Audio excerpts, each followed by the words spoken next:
Hey guys, welcome back to Sunset Storytime. We're reading Harry Potter and the Sorcerer's Stone by J.K. Rowling, and we are on Chapter 7, The Sorting Hat. The door swung open at once. A tall, black-haired witch in emerald green robes stood there. She had a very stern face, and Harry's first thought was that this was not someone to cross. "The first years, Professor McGonagall," said Hagrid. "Thank you, Hagrid. I will take them from here." She pulled the door wide. The entrance hall was so big you could have fitted the whole of the Dursleys' house inside it.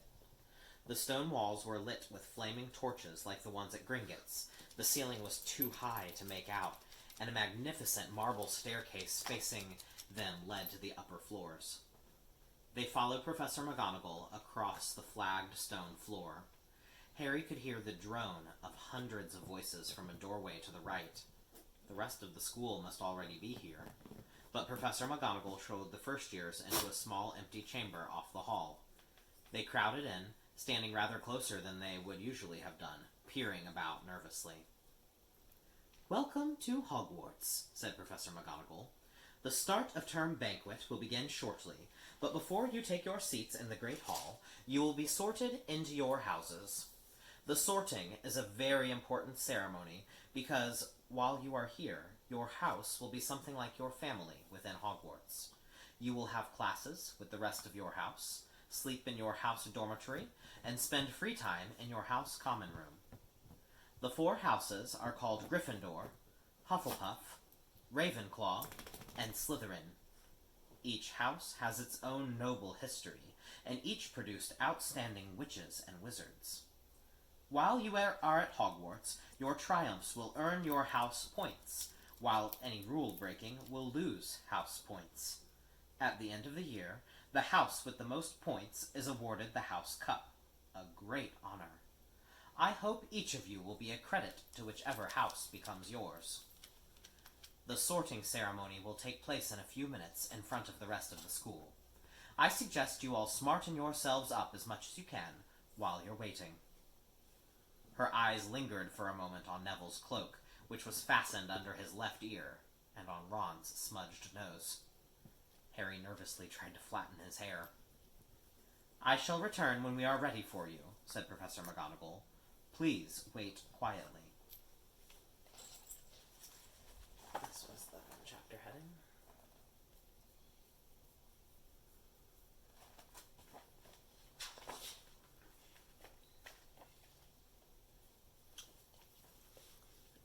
Professor McGonagall left the chamber. Harry swallowed. "How exactly do they sort us into houses?" he asked Ron. Some sort of test, I think. Fred said it hurts a lot, but I think he was joking." Harry's heart gave a horrible jolt. A test? In front of the whole school? But he didn't know any magic yet. What on earth would he have to do? He hadn't expected something like this at the moment they arrived. He looked around anxiously and saw that everyone else looked terrified, too. No one was talking much except Hermione Granger, who was whispering very fast about all the spells she'd learnt and wondering which one she'd need.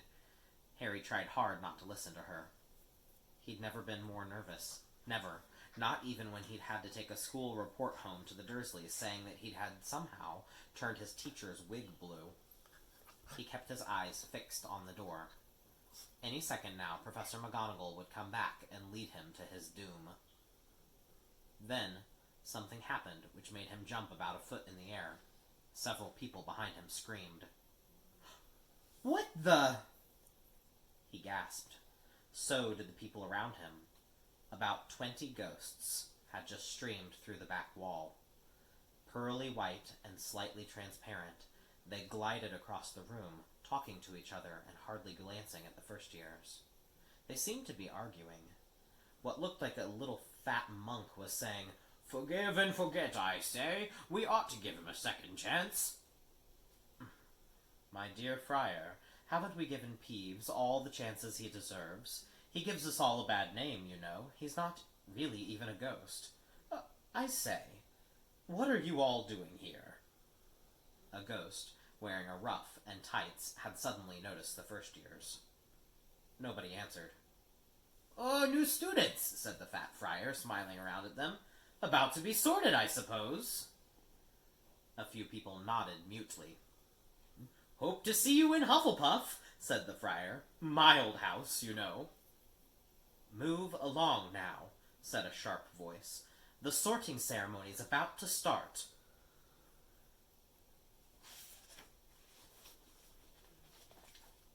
Here are the ghosts.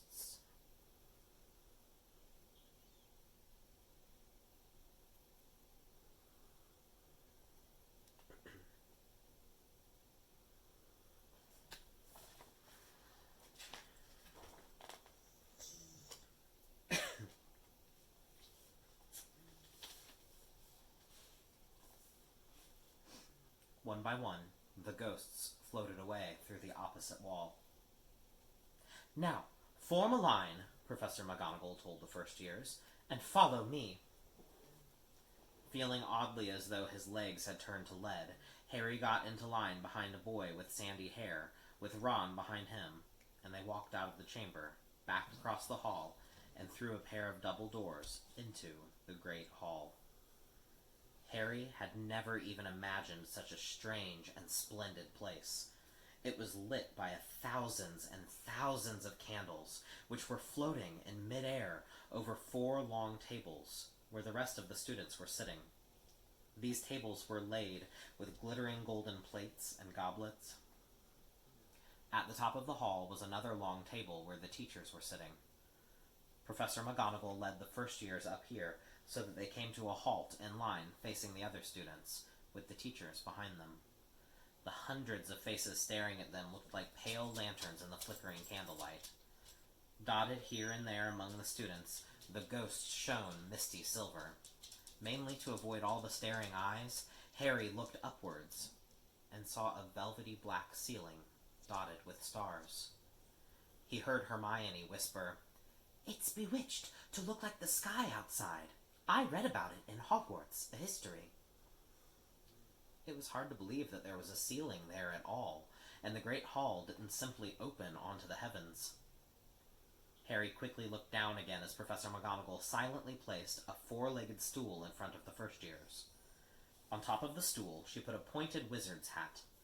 This hat was patched and frayed and extremely dirty. Aunt Petunia wouldn't have let it into the house. Maybe they had to try to get a rabbit out of it, Harry thought wildly. That seemed the sort of thing. Noticing that everyone in the hall was now staring at the hat, he stared at it too.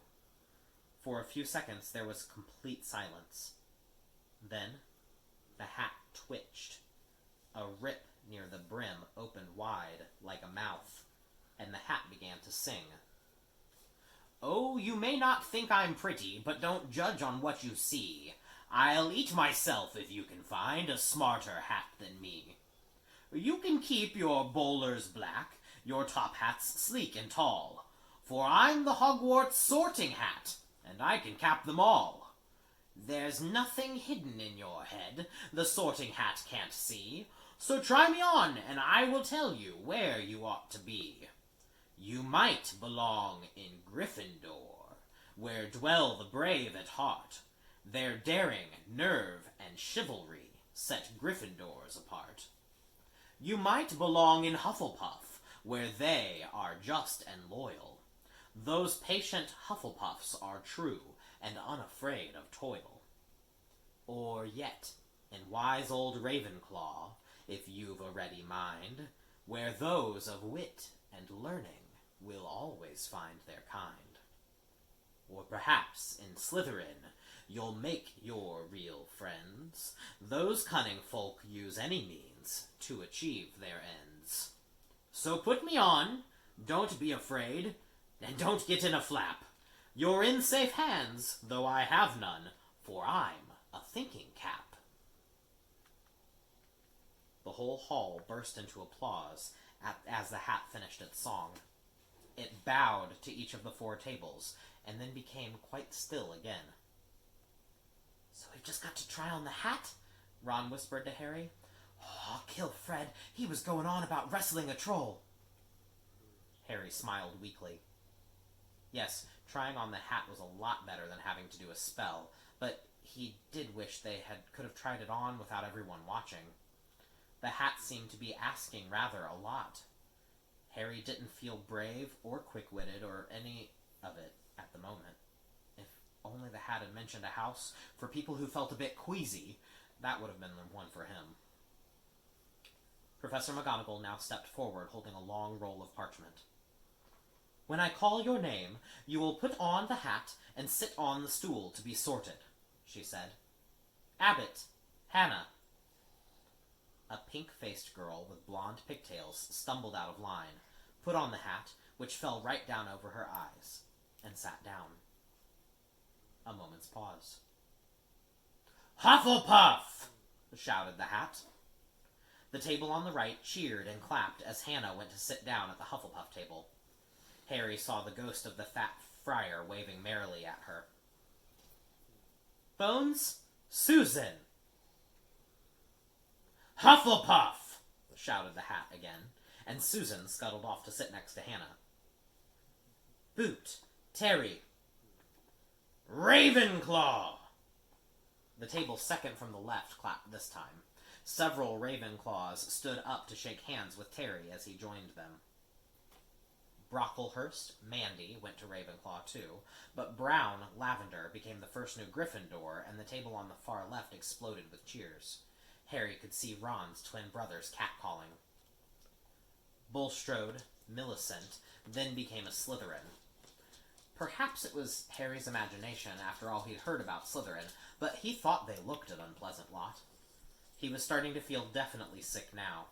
He remembered being picked for teams during sports lessons at his old school. He had always been last to be chosen, not because he was no good, but because no one wanted Dudley to think that they liked him. Finch Fletchley, Justin. Hufflepuff! Sometimes, Harry noticed, the hat shouted out the house at once, but others it took a little while to decide. Finnegan, Seamus, the sandy-haired boy next to Harry in line, sat on the stool for almost a whole minute before the hat declared him a Gryffindor. Granger, Hermione. Hermione almost ran to the stool and jammed the hat eagerly onto her head. Gryffindor! Shouted the hat. Ron groaned. A horrible thought struck Harry, as horrible thoughts always do when you're very nervous. What if he wasn't chosen at all? What if he just sat there with the hat over his eyes for ages until Professor McGonagall jerked it off his head and said there had obviously been a mistake and he'd better get back on the train? When Neville Longbottom, the boy who kept losing his toad, was called, he fell over on his way to the stool. The hat took a long time to decide what to do with Neville. When it finally shouted, Gryffindor, Neville ran off, still wearing it, and had to jog back amid gales of laughter to give it to McDougal Morag. Malfoy swaggered forward when his name was called, and got his wish at once. The hat had barely touched his head when it screamed, Slytherin! Malfoy went to join his friends, Crabbe and Goyle, looking pleased with himself. There weren't many people left now. Moon. Not. Parkinson. Then a pair of twin girls, Patil and Patil. Then Perks, Sally Ann. And then, at last, Potter, Harry. As Harry stepped forward, whispers suddenly broke out like little hissing fires all over the hall. Potter, did she say? The Harry Potter? Oh, I thought that... The last thing Harry saw before the hat dropped over his eyes was the hall full of people craning to get a good look at him. Next second, he was looking at the black inside of the hat. He waited.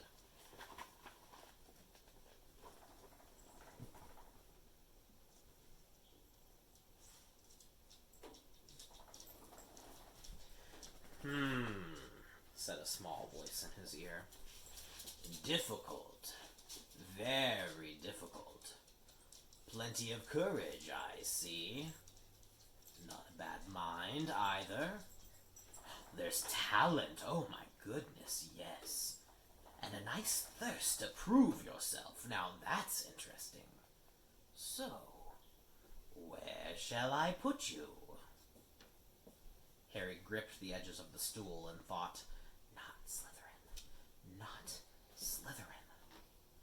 Not Slytherin, huh? Said the small voice. Are you sure? You could be great, you know. It's all here in your head, and Slytherin will help you on your way to greatness. No doubt about that. No?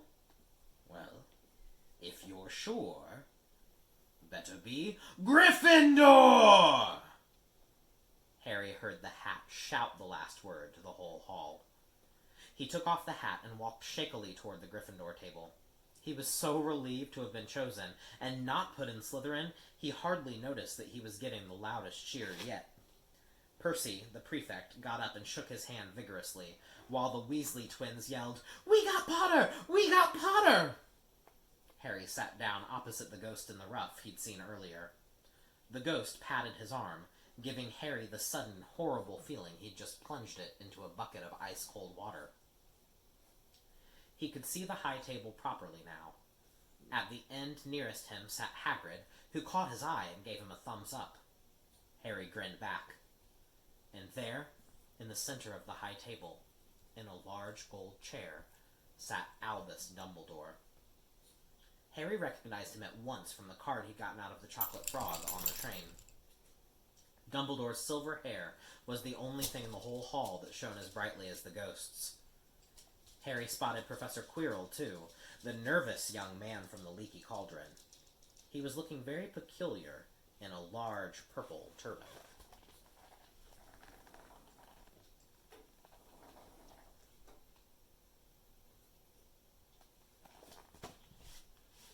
And now there were only 3 people left to be sorted.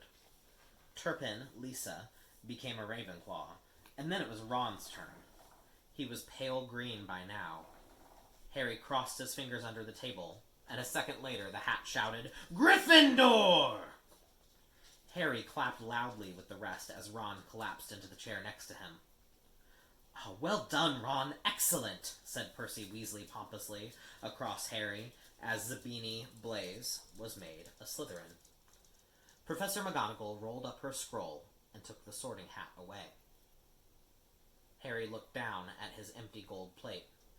He had only just realized how hungry he was. The pumpkin pasties seemed ages ago. Albus Dumbledore had got to his feet.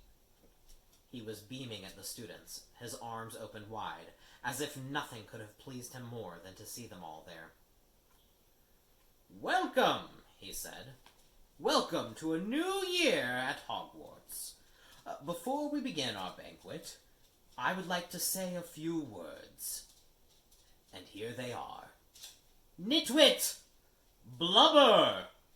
Oddment! Tweak! Thank you." He sat back down. Everybody clapped and cheered. Harry didn't know whether to laugh or not. "Is he a bit mad?" he asked Percy, uncertainly. "Mad?" said Percy airily. "He's a genius. Best wizard in the world. But he is a bit mad, yes. Potatoes, Harry?" Harry's mouth fell open. The dishes in front of him were now piled with food. He had never seen so many things he'd like to eat on one table. Roast beef, roast chicken, pork chops and lamb chops, sausages, bacon and steak, boiled potatoes, roast potatoes, chips, Yorkshire pudding, peas, carrots, gravy, ketchup, and, for some strange reason, mint humbugs. The Dursleys had never exactly starved Harry, but he'd never been allowed to eat as much as he'd liked. Dudley had always taken anything that Harry really wanted, even if it made him sick. Harry piled his plate with a bit of everything except the humbugs, and began to eat. It was all delicious. "Oh, that does look good," said the ghost in the ruff sadly, watching Harry cut up his steak. "Oh, can't you?" I haven't eaten for nearly 500 years, said the ghost. I don't need to, of course, but one does miss it. I don't think I've introduced myself. Sir Nicholas de Mimsy Porpington at your service, resident ghost of Gryffindor Tower. I know who you are, said Ron suddenly. My brothers told me about you. You're nearly Headless Nick. I would prefer you to call me Sir Nicholas de Mimsy, the ghost began stiffly, but sandy-haired Seamus Finnegan interrupted. Nearly headless? How can you be nearly headless? Sir Nicholas looked extremely miffed, as if their little chat wasn't going at all the way he wanted. Like this, he said irritably. He seized his left ear and pulled. His whole head swung off his neck and fell onto his shoulder, as if on a hinge. Someone had obviously tried to behead him, but not done it properly. Looking pleased at the stunned looks on their faces, nearly Headless Nick flipped his head back onto his neck, coughed, and said, So, new Gryffindors, I hope you're going to help us win the house championship this year. Gryffindor have never gone so long without winning. Slytherin have got the cup 6 years in a row. The Bloody Baron's becoming almost unbearable. He's the Slytherin ghost. Here's nearly Headless Nick.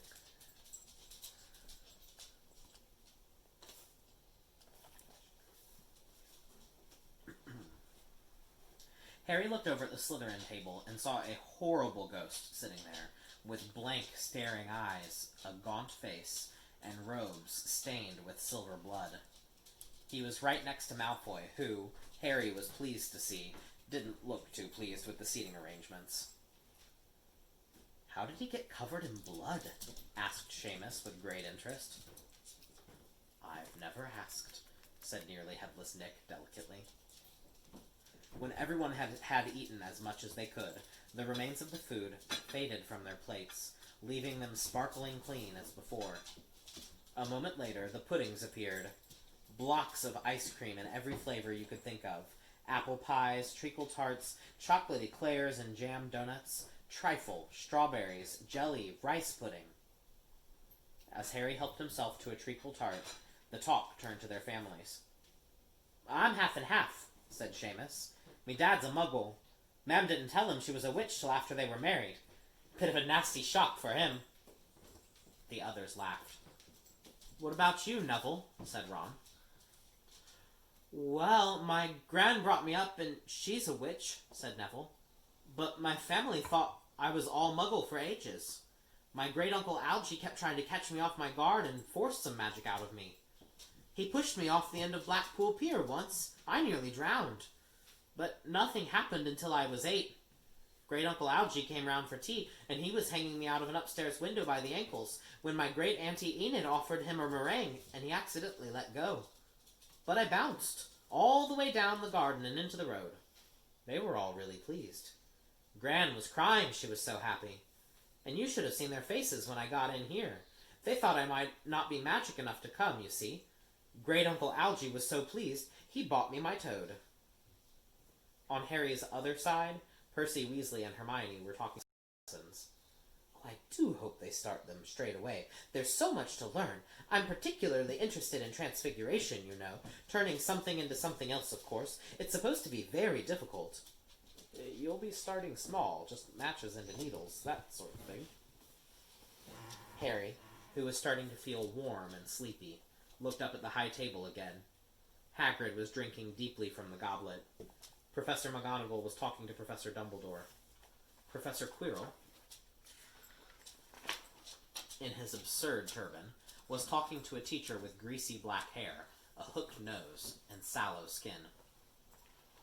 It happened very suddenly.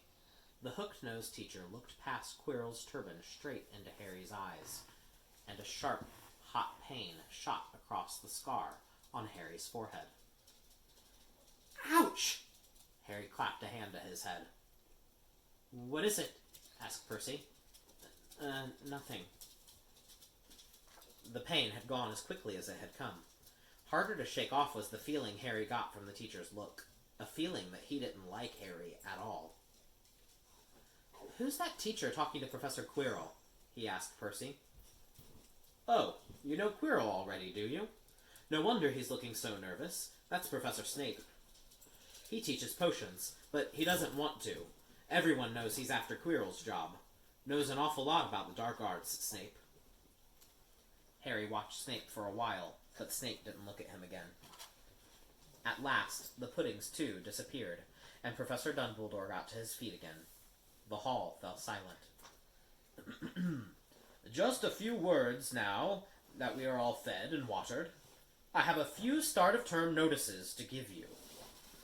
First years should note that the forest in the grounds is forbidden to all pupils, and a few of our older students would do well to remember that as well." Dumbledore's twinkling eyes flashed in the direction of the Weasley twins. "I have also been asked by Mr. Filch, the caretaker, to remind you all that no magic should be used between classes in the corridors. Quidditch trials will be held in the second week of term. Anyone interested in playing for their house teams should contact Madame Hooch. And finally, I must tell you that this year, the third-floor corridor on the right-hand side is out of bounds to everyone who does not wish to die a very painful death." Harry laughed, but he was one of the few who did. "He's not serious," he muttered to Percy. "Must be," said Percy, frowning at Dumbledore. "It's odd, because he usually gives us a reason why we're not allowed to go somewhere. The forest's full of dangerous beasts, everyone knows that. I do think he might have told us prefects, at least." "And now, before we go to bed, let us sing the school song," cried Dumbledore. Harry noticed that the other teacher's smiles had become rather fixed. Dumbledore gave his wand a little flick, as if he was trying to get a fly off the end, and a long golden ribbon flew out of it, which rose high above the tables and twisted itself, snake-like, into words. "Everyone pick their favorite tune," said Dumbledore, "and off we go!" And the school bellowed. "Hogwarts, Hogwarts, Hoggy-Warty Hogwarts, teach us something, please, whether we be old and bald, or young with scabby knees. Our heads could do with filling with some interesting stuff, for now they're bare and full of air, dead flies, and bits of fluff.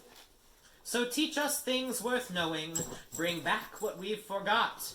Just do your best, we'll do the rest, and learn until our brains all rot." Everybody finished the song at different times. At last, only the Weasley twins were left singing along to a very slow funeral march. Dumbledore conducted their last few lines with his wand, and when they had finished, he was one of those who clapped the loudest. "Ah! Music!" he cried, wiping his eyes. "A magic beyond all we do here. And now, bedtime. Off you trot." The Gryffindor first-years followed Percy through the great chattering crowds, out of the great hall, and up the marble staircase. Harry's legs were like lead again, but only because he was so tired and full of food. He was too sleepy even to be surprised that the people in the portraits along the corridors whispered and pointed as they passed, or that twice Percy led them through doorways behind hidden sliding panels and hanging tapestries. They climbed more staircases, yawning and dragging their feet, and Harry was just wondering how much further they had to go when they came to a sudden halt. A bundle of walking sticks was floating in midair ahead of them as Percy took a step toward them, and they started throwing themselves at him. "Peeves," Percy whispered to the first-years. "A poltergeist." He raised his voice. "Peeves, show yourself." A loud, rude sound, like the air being let out of a balloon, answered. "Do you want me to go get the bloody Baron?" There was a pop, and a little man with wicked dark eyes and a wide mouth appeared, floating cross-legged in the air, clutching the walking sticks. "Ooh," he said with an evil cackle. "Firsties! Ickle firsties! What fun!" He swooped suddenly at them. They all ducked. "Go away, Peeves, or the Baron will hear about this. I mean it." Peeves stuck out his tongue and vanished, dropping the walking sticks on Neville's head. They heard him zooming away, rattling coats of armor as he passed. "You want to watch out for Peeves," said Percy as they set off again. "The Bloody Baron's the only one who can control him. He won't even listen to us prefects. Oh, here we are." At the very end of the corridor hung a portrait of a very fat woman in a pink silk dress. "Password?" she said. "Caput Draconis," said Percy, and the portrait swung forward to reveal a round hole in the wall. They all scrambled through it. Neville needed a leg up, and found themselves in the Gryffindor common room, a cozy, round room full of squashy armchairs. Percy directed the girls through one door to their dormitory, and the boys through another. At the top of the spiral staircase, they were obviously in one of the towers, they found their beds at last. 5 four-posters hung with a deep red velvet curtain. Their trunks had already been brought up. Too tired to talk much, they pulled on their pajamas and fell into bed. "Great food, isn't it?" Ron muttered to Harry through the hangings. "Get off, Scabbers. He's chewing my sheets." Harry was going to ask Ron if he'd had any of the treacle tart, but he fell asleep almost at once. Perhaps Harry had eaten a bit too much, because he had a very strange dream. He was wearing Professor Quirrell's turban, which kept talking to him, telling him he must transfer to Slytherin at once, because it was his destiny. Harry told the turban he didn't want to be in Slytherin. It got heavier and heavier. He tried to pull it off, but it tightened painfully. And there was Malfoy laughing at him as he struggled with it. Then Malfoy turned into the hook-nosed teacher, Snape, whose laugh became high and cold. There was a burst of green light, and Harry woke, sweating and shaking. He rolled over and fell asleep again, and when he woke next day, he didn't remember the dream at all. Alright, that's the end of Chapter 7. We'll be back with Chapter 8 for tomorrow's Sunset Storytime. Bye guys, see you soon!